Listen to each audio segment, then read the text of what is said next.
আসসালামু আলাইকুম রহমতুল্লাহি আবরাকাত। ইশরাক ভাই, আপনার উদ্দেশ্যে একটা কথা বলতেছি। আওয়ামী লীগ সরকার থাকা অবস্থায় কিন্তু আপনি ধানের শীষ প্রতীক নিয়ে এমপি নির্বাচন করছেন। জনগণ কিন্তু আপনারা ভালোবাসছে, জনগণ আপনারা ভোটও দিয়েছে। তো জনগণ যতটুকু ভালো আপনারা বাসছে, আপনারা কিন্তু দরকার আপনার যতটা এমপি নির্বাচন করছেন, যতটা ওয়ার্ড নিয়ে এমপি নির্বাচন করছেন, তাদের ওয়ার্ডে ওয়ার্ডে যেয়ে জনগণরা আপনার ভালোবাসার দরকার। এই যে চাঁদাবাজি, এই যে জায়গা দখল, ধর্ষণ, ডাকাতি, ছিনতাইকারী, এটি যে হচ্ছে, আপনার ওয়ার্ডে ওয়ার্ডে নিয়ে মানুষ নিয়ে যাইয়া দেখেন না কেন যে কে এই চক্রতের সাথে জড়িত, এটা আপনার দেখা অনেক জরুরিও ভাই। কে এই ক্ষতি করতেছে বিএমপির, যে চাঁদাবাজি করতেছে, খুন করতেছে, জায়গা দখল করতেছে, বিএমপির নাম বেচ্ছা খাইতেছে।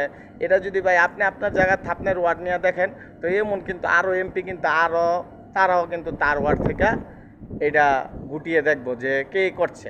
আপনি আগে শিখান তাদের।